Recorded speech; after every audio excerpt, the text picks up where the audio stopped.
बिस्मिल्लाहिर्रहमानिर्रहीम। हदीस नबवी सल्लल्लाहु अलैहि वआलिहि वसल्लम है कि ज़िंदगी अगर हंसी खुशी गुजारना चाहते हैं तो इस दुआ को लाजमी पढ़ें।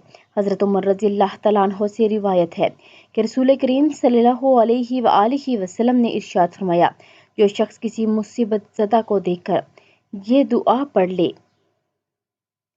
अल्हम्दुलिल्लाहिल्लज़ी आफ़ानी मिम्मब्तलाक बिही वफ़ज़्ज़लनी अला कसीरम मिम्मन हलक तफ़सीला, तो इस दुआ का पढ़ने वाला इस परेशानी से ज़िंदगी भर महफूज रहेगा, ख्वाह वो परेशानी कैसी ही क्यों न हो। तो आप सब भी इस पर अमल करें और अगर वीडियो अच्छी लगे तो लाइक, शेयर और सब्सक्राइब कर दें। जज़ाकल्लाहु खैर।